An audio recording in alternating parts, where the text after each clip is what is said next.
21वीं सदी में इंसान ने बहुत सारी तरक्की कर ली है, यहाँ तक कि इंसान स्पेस में भी आसानी से यात्रा कर सकता है। क्या आपको पता है कि दुनिया का पहला वो इंसान जिसने चांद पर जाके अपना कदम रखा, उनका नाम नील आर्मस्ट्रांग था। और चांद पर जाने वाला पहला रॉकेट जो अपोलो 11 था। जी हाँ दोस्तों, नासा द्वारा भेजा जाने वाला पहला वो रॉकेट था जिसने इंसानों को चांद तक ले जाने में सफल रहा। और भारत का पहला वो इंसान जिसने चांद पर जाकर अपना कदम रखा वो राकेश शर्मा थे।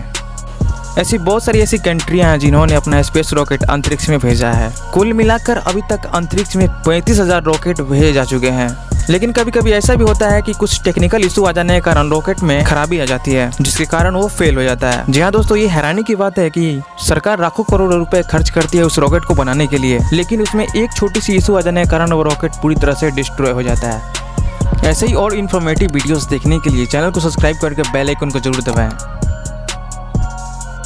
अक्टूबर 2014 में नासा द्वारा भेजा जाने वाला ये स्पेस रॉकेट, जिसको लॉन्च करने का उद्देश्य ये था कि नासा के स्पेस स्टेशन में कुछ जरूरी टेक्निकल सामान को डिलीवर करना। हालांकि ये एक बार नहीं बल्कि इसको कई बार किया गया था। अनफॉर्चुनेटली इस रॉकेट को लॉन्च किया जाता है और लॉन्च के कुछ ही क्षणों बाद इस रॉकेट में कुछ टेक्निकल इशू आ जाते हैं। रॉकेट को पूरी तरह लॉन्च होने के बाद उसमें आग लग जाती है और वो फिर जमीन की तरफ गिरने लगता है। कुछ ही देर बाद रॉकेट पूरी तरह से डिस्ट्रॉय होने लगता है। लेकिन उस वक्त ये क्या रीज़न था कि जिसके चलते रॉकेट पूरी तरह से डिस्ट्रॉय हो गया, यह किसी को भी मालूम नहीं पड़ा।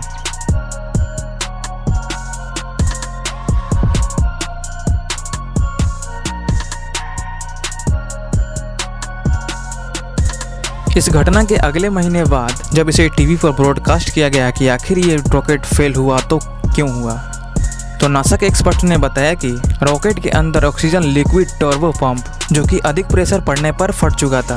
फटने के बाद ऑक्सीजन का सारा लिक्विड फ्यूल के मेन कंपार्टमेंट में चला जाता है, जिसके कारण वहाँ पे बहुत ही बड़ा एक्सप्लोजन होता है।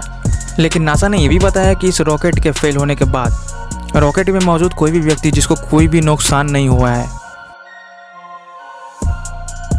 वैसे ही एक और घटना जुलाई 2013 को हमें देखने को मिली थी। एक रशियन रॉकेट जो टेकअप के लिए बिल्कुल ही रेडी था, लेकिन लॉन्च के कुछ ही पल बाद रॉकेट में सेट किए गए मैथमेटिकल पोजीशन जो कि ऑटोमेटिकली चेंज हो गया। कहने का अर्थ ये है कि रॉकेट को जिस दिशा में सेट किया गया था वो उस पोजीशन से रोटेट करते हुए धरती पर गिर जाती है। जैसा कि आप वीडियो में देख पा रहे हैं कि रॉकेट सही तरीके से लॉन्च हो चुकी है, लेकिन वो ऊपर जाने के बजाय वो नीचे जमीन पर गिरने लगती है।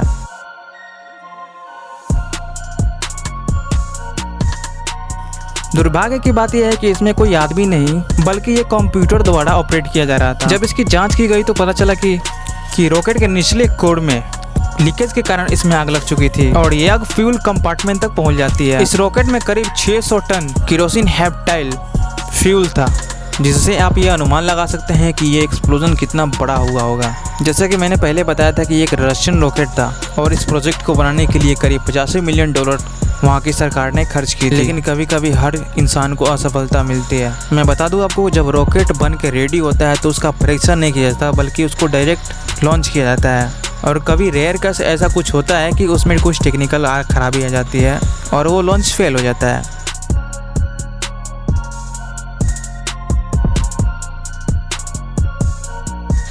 टैंकर कार्गो शिप, ये जो जहाज आप देख पा रहे हैं वो ब्रिटेन की सबसे बड़ी जहाज़ों में से एक है, लेकिन बीच समुद्र में ही इसका इंजन फेल हो जाता है, यानी इस जहाज का पूरा सिस्टम ही ठप हो जाता है। जैसा कि ये दृश्य देखकर आपको टाइटैनिक मूवी की याद आ गई होगी। और हाँ, यहाँ पर भी कुछ ऐसा ही होता है। ये 100 मीटर का जहाज जिसके 2 टुकड़े हो जाते हैं।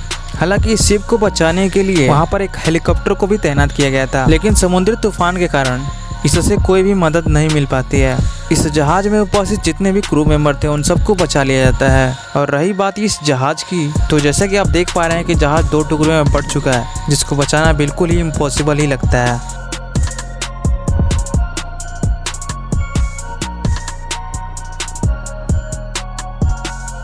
जिस चीज़ को आप देख पा रहे हैं वो एक सबमरीन है। ये जहाज को जैसा तो बिल्कुल ही नहीं, लेकिन ये पानी के अंदर ही चलता है। हमारे देश में इसे आसान भाषा में पनडुब्बी ही कहा जाता है, जो कि एक पक्षी के आकार पर इसे रखा गया है। सबमरीन का पहला उपयोग सन 1914 के दौरान किया गया था, जिस वक्त द्वितीय विश्व युद्ध चल रहा था। युद्ध के दौरान दुश्मन को पानी के सतह के नीचे से वार करना बहुत ही आसान था। आगे चल के इसे बहुत सारे हथियारों से लैस कर दिया गया और आजकल के युग में ऐसी पनडुब्बी हर किसी कंट्री के पास है। ताकि कोई भी दुश्मन समुद्री रास्ते से हमारे देश में प्रवेश ना कर सके। जो सबमरीन आप देख पा रहे हैं वो एक यूएस नेवी का सबमरीन है, जो कि अब तक के दुनिया के सबसे बड़ी सबमरीन माना गया है।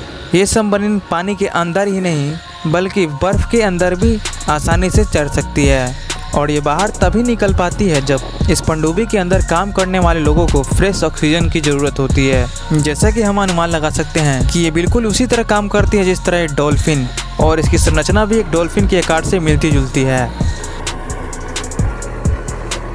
आज तक के लिए बस इतना ही। अगर वीडियो पसंद है तो वीडियो को लाइक ज़रूर करें और चैनल को सब्सक्राइब करना बिल्कुल ही ना भूलें। मिलते हैं फिर अगली वीडियो में, तब तक के लिए सलाम नमस्ते।